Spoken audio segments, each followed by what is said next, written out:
Alright everybody, I hope you're ready for this because it's time to dive headfirst into the train wreck that is Hal Jordan's life.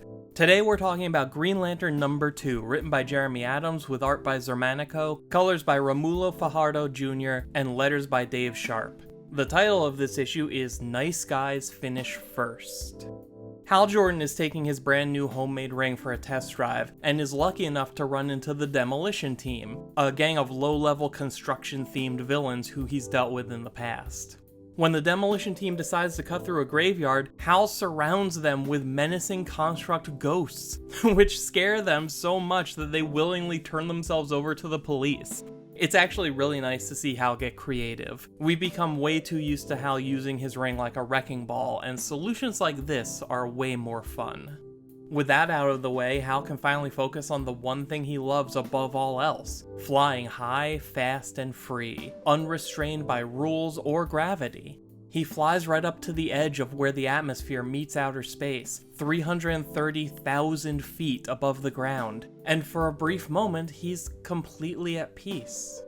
Then the ring shuts off, and Hal begins to fall to his death. I don't know why he's surprised, this is how all of his test flights always end. Seriously though, there could be any number of reasons why the ring died at that moment. Maybe he exhausted the charge that he pulled out of the Manhunter armor, maybe there's a defect in the ring that makes it unreliable, or maybe it turned itself off because of where he is. The ring worked fine right up until Hal was about to cross the dividing line between Earth and space, so maybe there's a reason he can't leave the planet. We know the sector is quarantined, but we don't actually know what measures are in place to keep Green Lanterns out. Maybe there's some kind of dampening field that prevents active rings from entering the sector, and Hal found a loophole by building a new ring on Earth, but as a result his ring will only work on Earth.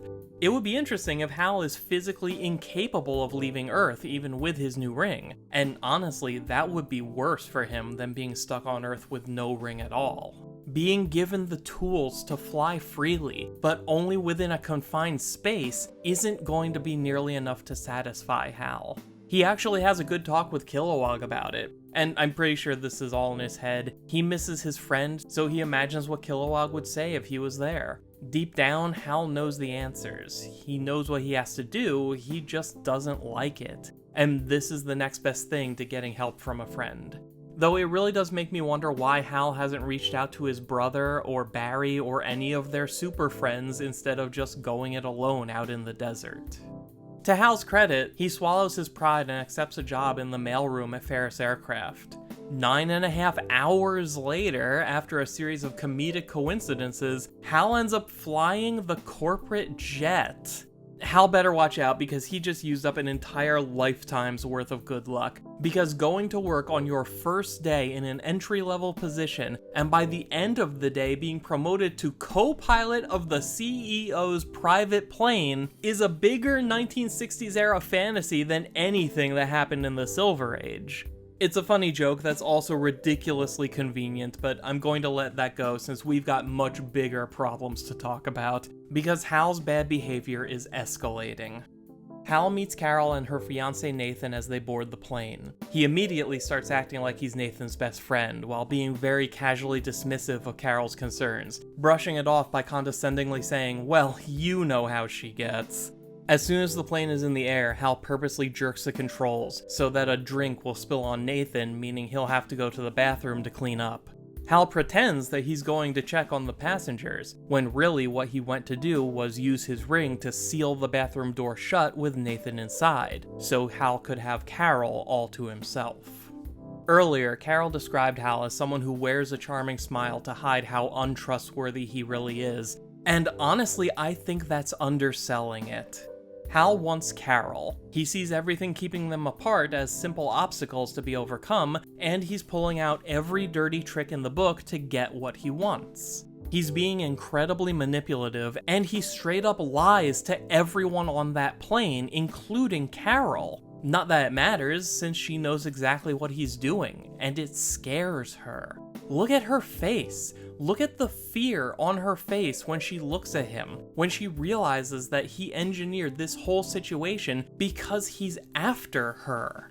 He locked her fiancé in the bathroom. He trapped her on a private jet with him hundreds of feet in the air. There's nowhere Carol can go to get away, and as the co-pilot, Hal is the one in a position of power and control. This is terrifying. At best, this is stalker behavior. If these exact same actions were being done by anyone other than Hal Jordan, we would have no problem thinking of that person as the clear villain of the story. And the fact that Hal Jordan is the one doing it doesn't make it any better.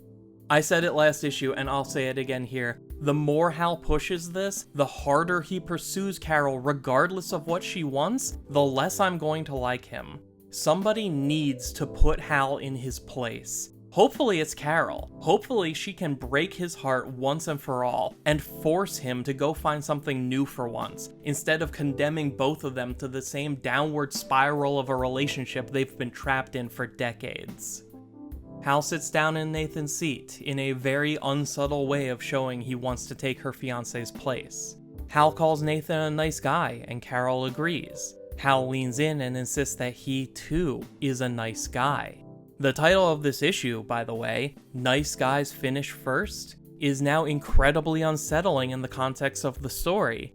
But Carol doesn't buy anything Hal's selling, because she knows by now that no matter what Hal says, he'll always end up leaving her behind, just like he always does. Just then, the plane flies into a tidal wave of ghost skeletons, and all I can say is thank God. This is leading directly into DC's big summer event called Night Terrors, and Green Lantern is going to be tying into it for 2 issues. During those issues, the title and numbering of this series is going to change. Next month in July will be Night Terrors Green Lantern number 1, followed by Night Terrors Green Lantern number 2 in August, and then in September we'll pick back up with Green Lantern number 3. I don't know why they're doing it this way, especially since Night Terrors Green Lantern is still going to be a Hal Jordan story written by Jeremy Adams. I guess we'll just have to wait and see. But my hope is that these 2 issues will give us some more insight into what's going on inside Hal's head, because judging him by his actions isn't doing him any favors. Also, Green Lantern is going to be a horror book for the next 2 issues, and I love that idea. So we'll just have to wait to see what the spooky summer has in store for Hal. But before that, we have to pop over to another universe in another time for The Rise of the Revenant Queen Part 2. Written by Philip Kennedy Johnson with art by Montos, colors by Adriana Lucas, and letters by Dave Sharp.